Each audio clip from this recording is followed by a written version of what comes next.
It's so nice outside. After 24-degree weather, this 54-degree weather is awesome.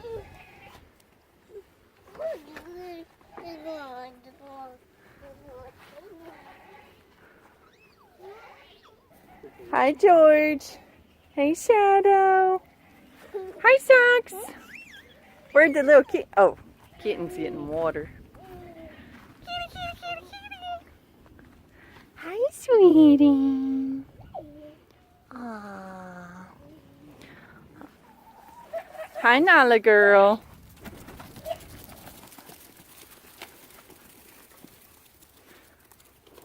The proud golden, protecting his flock. Hi, Astro. How are you, big boy? You like these warmer temperatures? Yeah. I actually feel overdressed in this hoodie. Told you it was a little warmer outside than you thought. Chief. Astro.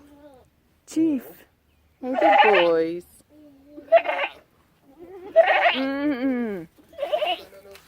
Water's still got a little bit of ice in it, but at least there's plenty of space for them to get water. Are you playing with the chickens?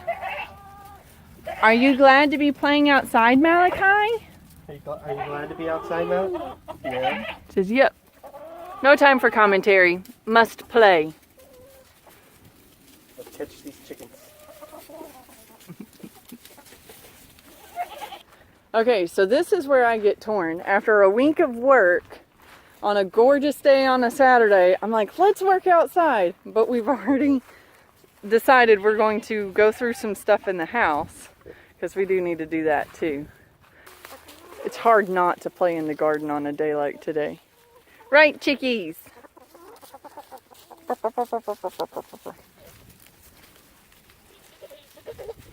You see? Were you making goat noises? Be careful, Malachi. Don't touch that fence. Woo! You're okay. Ready to be tough and pick yourself up. He likes going over new terrain because it makes him feel accomplished when he makes it through. Is that so, mister? Yeah. Cutie patootie. After being cooped up in the house for so long, I think we're just going to piddle outside for a little bit, enjoying the sunshine, enjoying the warmth, and just letting the cabin fever blues melt away. I just can't resist doing something in the dirt today. So I'm using the Broadfork, the Meadow Creature Broadfork that I first found out about from David the Good. We mentioned him in one of our previous videos. If you have not had a chance to check out his YouTube channel, we will link a video right here. He also has a daily vlog on his website. The reasons we decided to get a Meadow Creature Broadfork is we could turn up the dirt by using our muscles and our power instead of having to rely on petrochemicals, aka gasoline, to run a rototiller.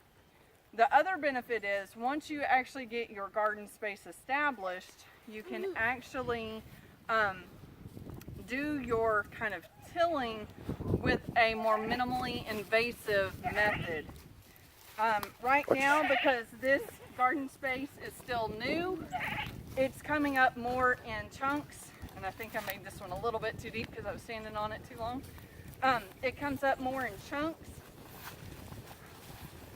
But once the garden's established and your soil is a little more crumbly-like, because you're not going to walk on it once you get it all fluffed up, you can take your Broadfork and the tines will just slice through the dirt, slice through the soil, so that there's not as much disturbance. You're not flipping the layers, so the microbial flora can actually stay where it's at. So the layers of the soil stay fairly intact, but you still have the chance to aerate, add oxygen to your soil.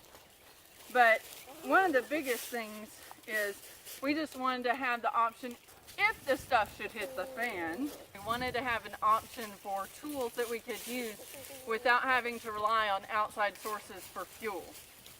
Essentially, that was the bottom line. Plus, we just like hand tools because we're like Justin Rhodes. We like the earth gym concept. Now, as we get older, we might like it a little less. But the benefit of having kids is they can start taking over once we start getting a little more aged. Right, Malachi? Yeah.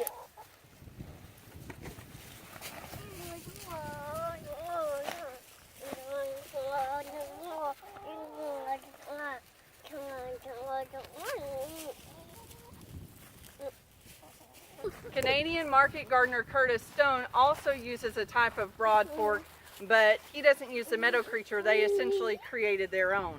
And there are some cheaper options online than Meadow Creature. Meadow Creature is pricey, I'm not gonna lie. But what I was seeing with the broadforks available, like for example on Amazon, is, if you'll zoom in here, the tines were more like rebar that they welded, spot welded to your crossbar. Whereas the Meadow Creature, you can see, they welded the thick, probably carbon steel tines to the crossbar. They welded it all the way across on one side and all the way across on the other. So when I was looking at the pictures, doing the comparison before we purchased, to me this just seemed like the best made, the most sturdily made, that hopefully would withstand wear and tear on the homestead. And I'm kind of rough on tools, so I need something that's got some oomph to it.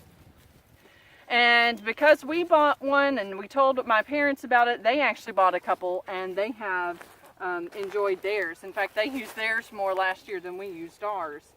But we intend to use ours a lot more this year. Malachi, were you paying back the favor? I got dirt on you, so you got dirt on me. You like picked some up and put it on my pants.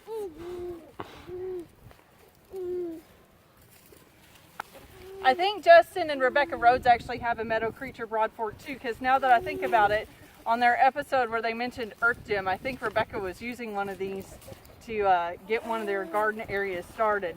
And that's another benefit of these.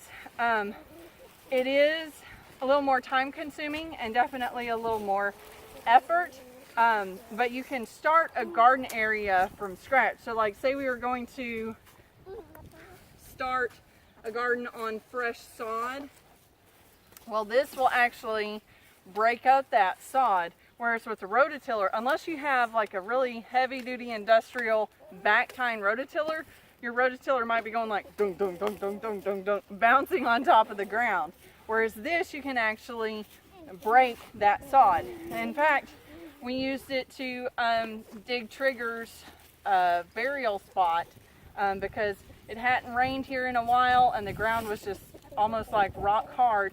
So we used the broadfork to break up the top layer, actually the whole depth of it, and then we'd use shovels to pull out the dirt. Now, what I would say, whenever you are breaking sod to make a new place for a garden, you won't want to put the tines all the way down. You may only want to put the tines in maybe this far because you're having to bring the tines up through root systems. And if you've got grass, like a Bermuda grass, that's going to be a lot of roots that you're trying to break through. So I find, at least for me, woman's perspective, it's easier to just go in several inches, pull off that top layer where all the roots are from the grass and such, and then you can go deeper as needed.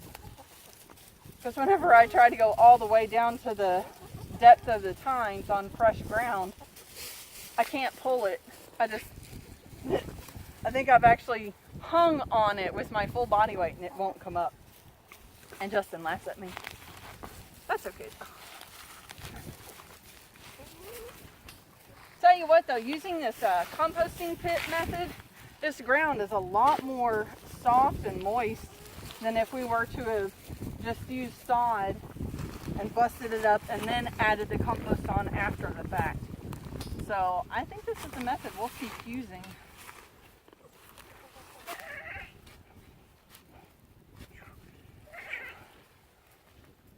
We're going to be having some good veggies this year. This is some nice, dark, rich soil.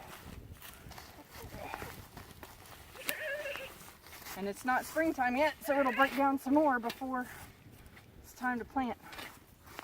I think I need to throw that cactus in the pit. It needs some more time to break down. Watch out, Katie! And also, as you're noticing, Simber's using Crocs while doing this, so it's not like you have to have really sturdy, heavy-duty shoes to be doing this. You can just throw on some shoes, come outside, tear up your ground, and go on.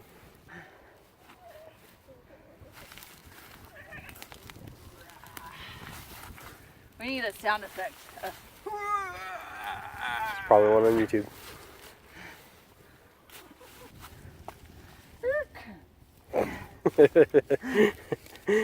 I got it! Too much momentum forward. Hey. What are you trying to say? Nothing. Oh, that one came easy. Oh, sweet potato! And that's a fat one. Wow. That's like a small cantaloupe size. Nice! We did have some sweet potatoes in the pit growing, and this was one we did not harvest. That'll make some good eating. Yep. Look at that! Wait, come here, Malachi. We found a sweet potato about the size of your head. So telling me we're going to stay inside all day long after it's been cold and it's now a very pretty day. It's like, I can't help it. Don't go towards the light. But I can't help it.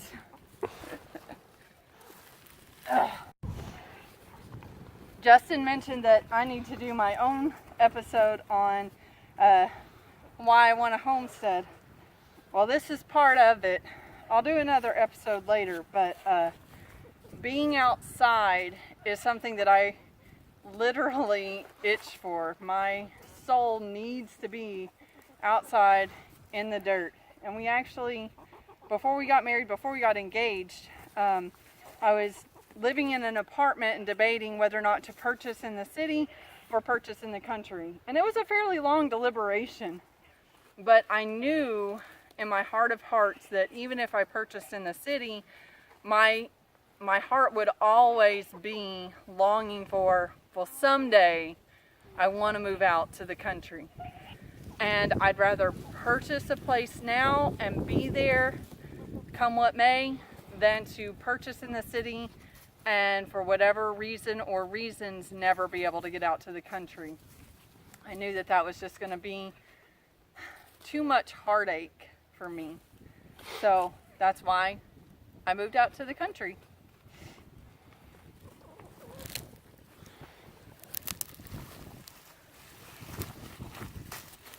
You want to turn? Sure.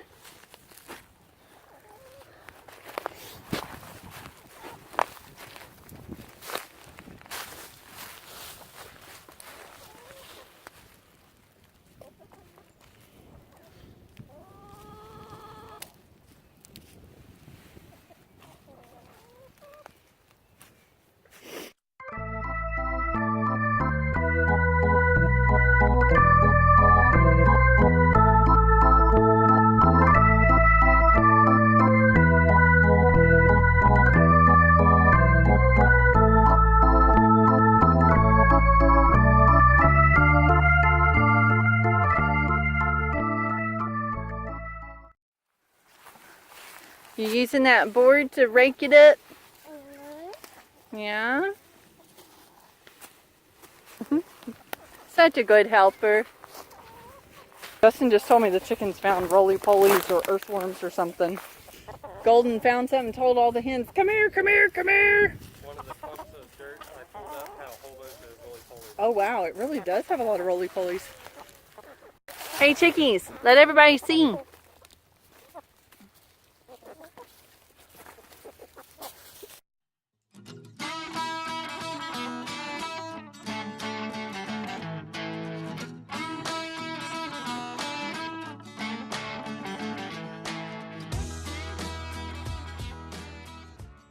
Hey Cloud Hoppers, thanks for watching the video. Push the thumbs up to like the video. Also hit that subscribe button, also the bell, so that you can get notifications when our videos come out. Check us out on our social media pages too. We have Facebook and Pinterest, and soon we'll have Instagram. The links are below. Bye y'all. Bye. Good job.